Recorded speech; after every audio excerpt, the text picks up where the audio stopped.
Friends, ఇప్పుడే అందిన వార్త. ముఖ్యమంత్రి కన్నుమూత, తీవ్ర దుఃఖంలో నాయకులు అంటూ వార్తలు అయితే వస్తున్నాయి ఫ్రెండ్స్.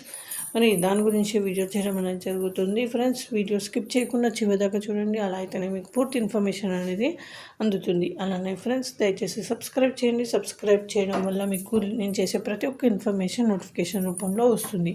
అలానే లైక్ చేయండి ఫ్రెండ్స్. లైక్ చేయడం వల్ల మరి కొంతమందికి రీచ్ చేసిన వాళ్ళు అవుతారు. ఇంకా వివరాల్లోకి వెళ్ళిపోదాం. వృద్ధాప్యం కారణంగా గత కొన్ని రోజులుగా అనారోగ్యంతో బాధపడుతున్న కృష్ణను తొలుత వైదేహి ఆసుపత్రిలో చేర్చారు.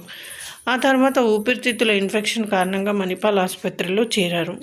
డాక్టర్ సత్యనారాయణ, మైసూర్ డాక్టర్ సునీల్ కారాంత్ నేతృత్వంలోని వైద్యుల బృందం చికిత్స అందించింది. ఎస్ఎం కృష్ణ 1999 నుంచి 2004 వరకు కర్ణాటక 16వ ముఖ్యమంత్రి, తర్వాత 2004 నుంచి 2008 వరకు మహారాష్ట్ర గవర్నర్గా, కేంద్ర విదేశాంగ మంత్రిగా పనిచేశారు. అతను డిసెంబర్ 1989 నుండి జనవరి 1993 వరకు కర్ణాటక అసెంబ్లీ స్పీకర్గా కూడా పనిచేశారు. 1971 నుండి 2014 వరకు అతను వివిధ సమయాల్లో లోక్సభ, రాజ్యసభ సభ్యునిగా పనిచేశారు.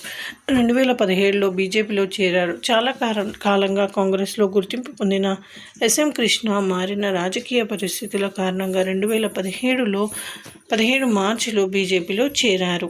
ఆయన చివరిసారిగా 2018 అసెంబ్లీ ఎన్నికల్లో బీజేపీలో చేరినప్పుడు బహిరంగ ప్రచారం చేశారు. ఆ తర్వాత ఎస్ఎం కృష్ణ క్రియాశీల రాజకీయాల నుంచి తప్పుకున్నారు. కర్ణాటక రాష్ట్ర మాజీ ముఖ్యమంత్రి, కేంద్ర మాజీ విదేశాంగ మంత్రి ఎస్ఎం కృష్ణ ఈరోజు కన్నుమూశారు. ఇది ఫ్రెండ్స్, ఈ విధంగా వార్తలు అయితే వస్తున్నాయి. మరి thanks for watching. Please like.